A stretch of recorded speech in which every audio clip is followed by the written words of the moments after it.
Bonjour à tous et bienvenue pour la matinale, l'émission quotidienne de CMC Markets qui débute à 10h. Je suis Nicolas Chéron, stratégiste pour vous servir et nous sommes aujourd'hui le dernier jour de la semaine, vendredi 17 mars 2017. Le titre du jour est le dollar index et les 100 points. En effet, le dollar index a chuté fortement mercredi soir après la hausse de taux de la Fed, cette dernière étant restée plutôt prudente sur ses perspectives. Nous avons hier encore eu le dollar qui baissait, qui était sous pression, l'euro et la livre qui se reprenaient nettement. Et ce jour, le dollar index arrive sur les 100 points. L'euro approche d'une résistance, la livre approche d'une résistance, l'or approche d'une résistance et le dollar approche d'un support. Est-ce que le dollar va rebondir et faire refluer tous les autres actifs? Ou est-ce qu'au contraire le dollar va enfoncer à la baisse, auquel cas l'or, l'euro et la livre auraient encore un potentiel haussier devant eux? La situation est plutôt complexe et à vous dire vrai, à l'approche de ce support, j'aurais tendance à devenir relativement prudent. Une réaction, même s'il devait casser par la suite, pourrait bien évidemment avoir lieu.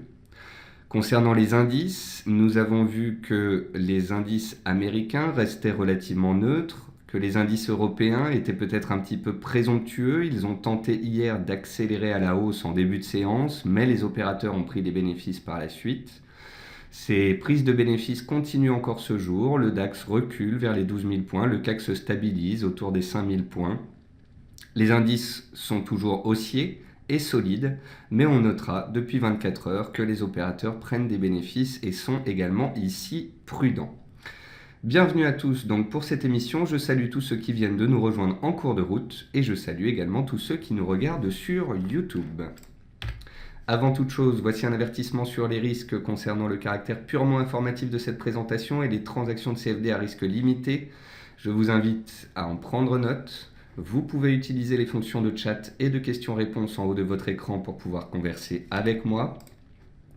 Dans cette émission, nous allons voir les dernières actualités marché, macro, actions, les statistiques économiques passées et à venir, une figure graphique reconnue par la plateforme de CMC Markets et bien évidemment, je répondrai à vos éventuelles questions. Alors, en termes d'actualité marché, le S&P 500 a clôturé en légère baisse de 0,16% à 2381 points. Il est toujours aussi à moyen terme, toujours aussi à court terme, au-dessus des 2360 points, mais il est dans un range entre 2360 et 2390 points, dont il n'arrive pas à sortir depuis 15 jours. Le CAC 40 consolide sur les 5000 points, essoufflé mais toujours solide.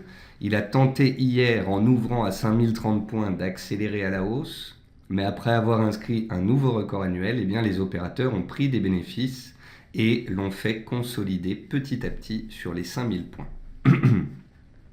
Le pétrole WTI s'accroche aux 48,8 $. Il est neutre sur cette semaine, il est attentiste, il avait chuté la semaine précédente, il s'est stabilisé et on attendra de voir s'il arrive soit à dépasser de nouveau les 50 $ pour tenter de redevenir neutre parce qu'il est baissier actuellement, soit au contraire, il accélère à la baisse sous les 48,8 $, auquel cas une correction un peu plus profonde en direction des 45 $ pourrait potentiellement avoir lieu.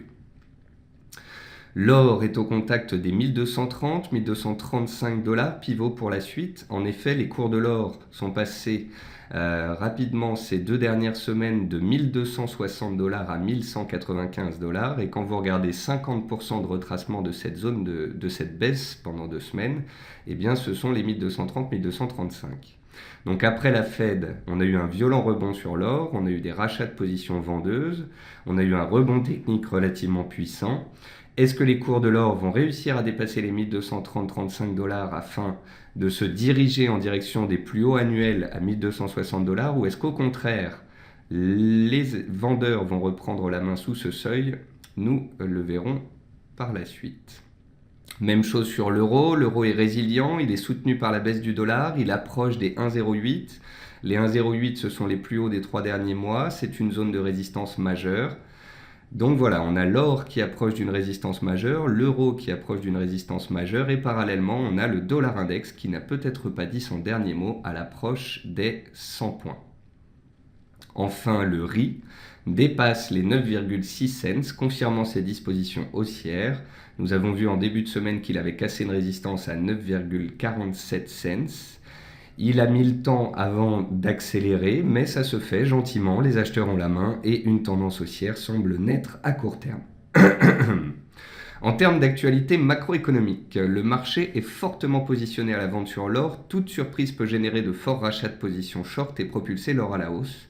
Et la Fed n'a pas réussi à faire sombrer l'or avant-hier, en rehaussant ses taux.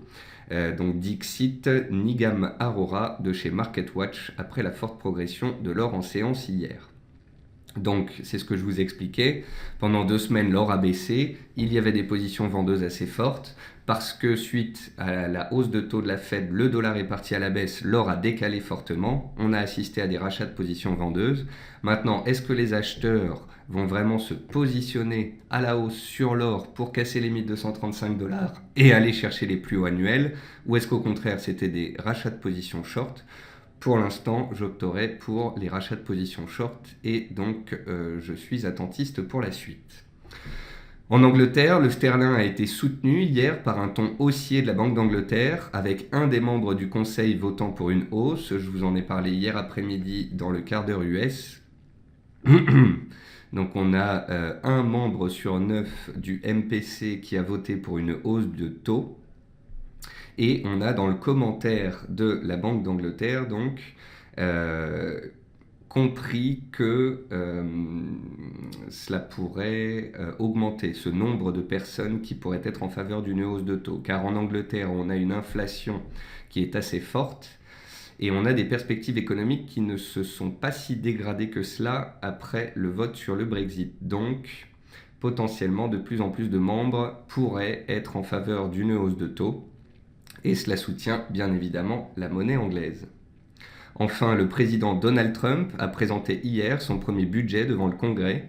Il propose des coupes dans les budgets alloués à la diplomatie et à l'environnement afin d'augmenter celui de la défense. Je vous rappelle que le budget de la défense aux États-Unis est le plus élevé au monde et je crois qu'il est 2 voire 3 fois plus élevé que celui de la Chine, qui est le deuxième budget d'armement le plus important au monde.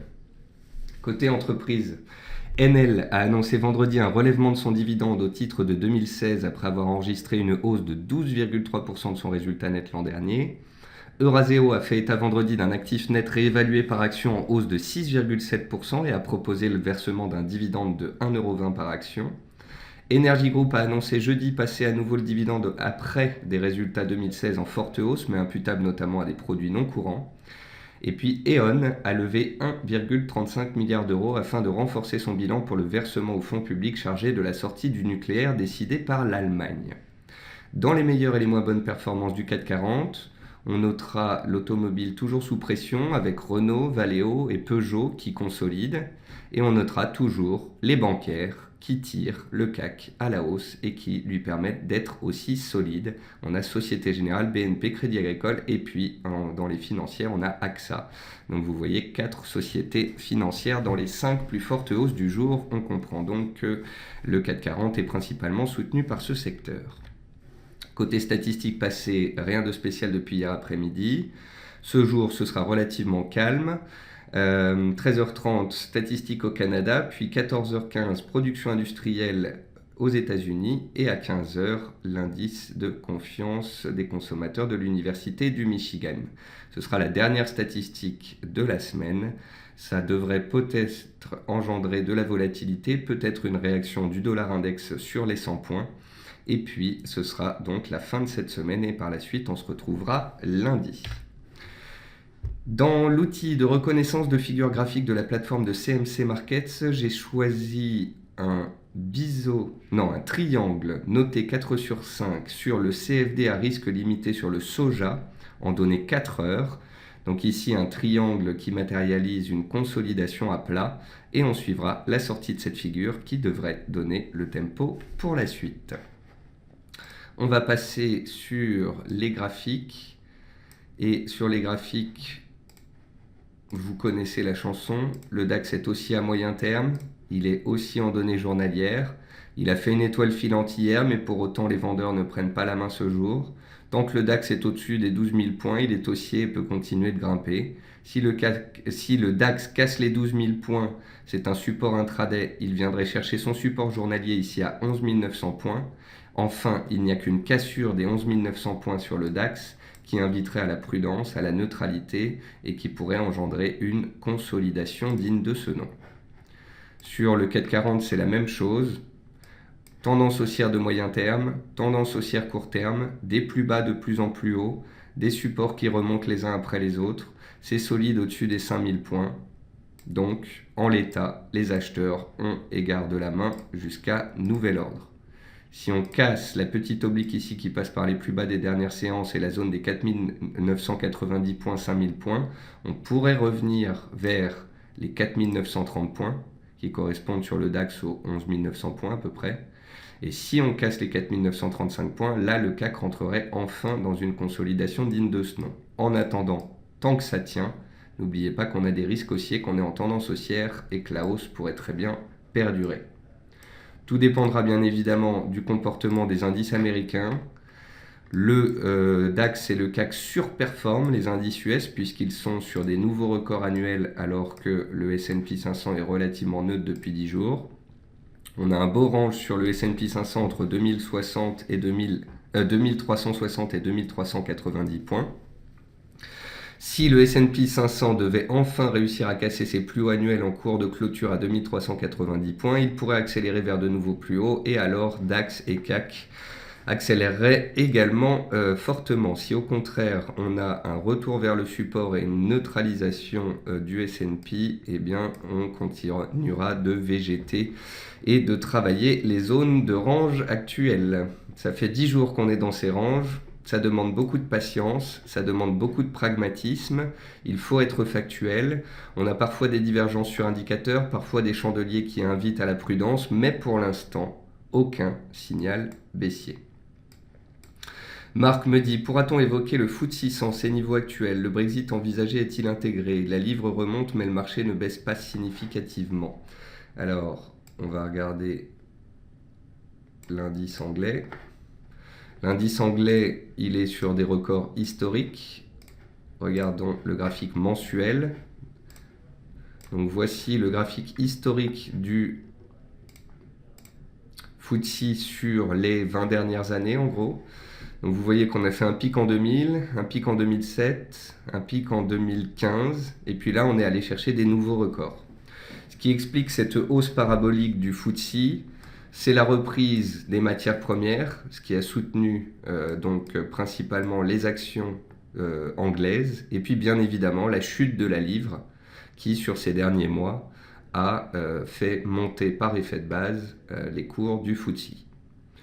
Donc là, on n'a aucune résistance puisqu'on est sur des plus hauts annuels et historiques. Simplement, comme sur les autres indices, on peut matérialiser une tendance extrêmement haussière, des plus bas et des plus hauts de plus en plus haut, une belle oblique comme ça qui cadre la hausse. Tant qu'on est au-dessus de cette oblique, les acheteurs ont la main et on peut continuer de grimper. Si à un moment, on vient à casser cette oblique très propre qui passe par tous les plus bas depuis plusieurs mois, eh bien là, on aurait peut-être une consolidation digne de ce nom. On va passer sur les matières premières. Je vais me mettre en données journalières. Donc vous voyez, sur l'argent, on a eu un beau rebond mercredi soir, mais hier, jeudi, on a clôturé dans le rouge et ce jour encore, on est neutre. Donc c'est là où j'essaye de vous expliquer que ce rebond rapide d'après la Fed était un rebond technique et non pas forcément une relance haussière très puissante. Sur l'or, qui est un petit peu plus solide, voilà ce que cela donne. On a eu une tendance haussière assez forte en janvier-février, une consolidation en mars, et là on a retracé 50% de la baisse des 2 dernières semaines. Donc on est sur une zone pivot, la zone des 1230-1235 dollars. Si le dollar devait réellement, si le dollar devait chuter ou si les indices devaient chuter, donc si on avait de l'aversion au risque, ou si le dollar devait baisser, on pourrait voir l'or casser les 1235 et aller chercher ses plus hauts annuels. Mais tant que les indices restent solides et si le dollar devait réagir sur les 100 points sur le dollar index notamment, eh bien on pourrait très bien ne pas casser ce seuil et latéraliser sur l'or. Donc attention, on a eu des prémices haussiers, on a eu un rebond technique assez puissant, Mais maintenant, c'est balle au centre et les risques haussiers ou baissiers peuvent apparaître. On verra cela en fonction de comment les cours réagissent sur cette zone de prix. Concernant les cours du pétrole, donc les cours du pétrole sont stables cette semaine. Comme je vous l'ai expliqué, on a donné quand même les 2 semaines précédentes des signaux baissiers assez forts. Les cours se sont stabilisés, mais stabilisation ne veut pas dire forcément hausse. On a une zone de résistance assez forte ici, entre 50 et 50,50. On a tenté de rebondir et de s'en approcher, ça ne fonctionne pas pour l'instant. Tant qu'on est sous les 50, il y a des risques de reprendre le chemin de la baisse. Si on repasse au-dessus des 50-50, les acheteurs pourraient reprendre la main. Mais attention, ce choc baissier n'est pas à négliger. Et puis on va passer sur les cours du riz, donc là quand même une belle configuration. Les cours du riz depuis plus de 6 mois consolident sur cette zone support des 9,20 à 9,30. À chaque fois qu'on est revenu sur ce support, je vous ai dit de surveiller des réactions haussières éventuelles. À chaque fois on en a eu et on a eu des beaux rebonds qui se sont mis en place. Ici ce que je trouve intéressant, c'est que en plus de rebondir sur ce support une énième fois, on a la rupture d'une oblique baissière de long terme, on a donc la sortie d'un triangle de long terme assez important. On a cassé un range dans lequel on était pendant pratiquement un mois à 9,47. On est venu prendre appui dessus, puis on a redémarré hier et on confirme ce jour. Donc tant que les cours du riz seront au-dessus des plus bas de la semaine, ici de la zone des 9,45-47, on a potentiellement eu un signal haussier de moyen terme et des perspectives qui sont désormais haussières. Et c'est, à mon sens, la configuration technique la plus intéressante de toutes les matières premières. Enfin, concernant les devises, comme je vous le disais, l'euro est extrêmement fort. L'euro a décalé grâce à la Fed, mais il avait décalé aussi grâce à la BCE par la semaine précédente. Donc l'euro, il est soutenu d'une part par la résilience, par sa résilience, par le fait que la BCE pourrait ne plus utiliser tous les outils à sa disposition, qu'elle pourrait potentiellement monter les taux en 2018. Et l'euro est soutenu bien évidemment par la baisse du dollar. Donc l'euro a grimpé de 1,05 à 1,08 ces 2 dernières semaines, boosté par la BCE et par le dollar en baisse. L'euro approche de cette zone de résistance majeure alors que le dollar approche du support des 100 sur le dollar index, des 100 points. On va donc voir ce qu'il va se passer sur cette zone de prix. D'ailleurs, le dollar il y est à 100 points, 99,99. On est sur les 100 points, ça fait 2 jours que l'on baisse. Donc si le dollar enfonce ce support, accélère à la baisse et est complètement délaissé, eh bien l'euro pourrait tenter de challenger les 1,08 et de les casser. La livre pourrait tenter d'aller chercher les 1,24 et de les casser. L'or pourrait casser les 1230. Voilà. Ce sont tous les scénarios haussiers si le dollar, effectivement, continue de chuter. Vous voyez la livre. Il y avait de la pression baissière sur la livre avec les risques de Brexit. Puis la baisse du dollar a aidé la livre. Puis hier, la livre a été aidée par les commentaires de la Banque centrale. Tout comme l'euro, la livre arrive sur un seuil clé, les 1,24, 1,24,20. Donc, soit le dollar se stabilise, la livre échoue sous 1,24, l'euro sous 1,08 et l'or sous 1230,35. Soit en fait, le dollar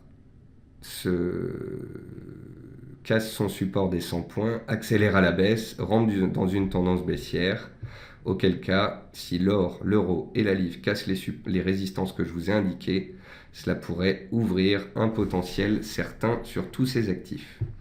Donc voilà, c'est la fin de la semaine, on a peu de statistiques, donc là, on a vraiment des indices, des monnaies qui évoluent au gré du risque, au gré des sentiments.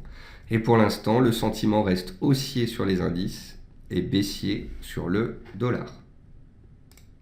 Concernant la paire AUD-NZD, on reste haussier, on fait des plus bas de plus en plus haut, des plus hauts de plus en plus haut, c'est haussier. Et pour l'instant, le mouvement profite aux acheteurs.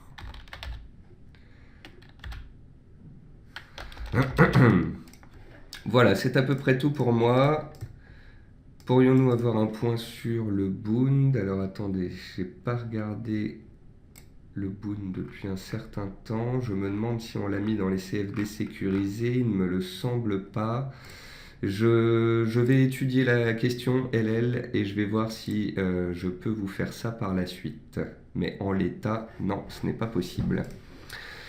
Voilà, donc vous l'aurez compris, c'est la fin de la semaine, peu de statistiques ce jour. Pour l'instant, des indices qui restent très solides sur leur plus haut. Pour l'instant, un euro fort, une livre forte, l'or fort parce que le dollar est faible. Ce sont des tendances en place, il faut les respecter. Quant à ceux qui voudraient jouer une baisse des indices, une hausse du dollar, une baisse de l'euro, une baisse de l'or, eh bien, que voulez-vous que je vous dise? Il faut pour cela, théoriquement, attendre des signaux dignes de ce nom. Sur ce, je vous souhaite à tous une bonne fin de matinée, un très bon appétit, et je vous retrouve cet après-midi à 15h45 pour faire le dernier point de la semaine. Au revoir à tous.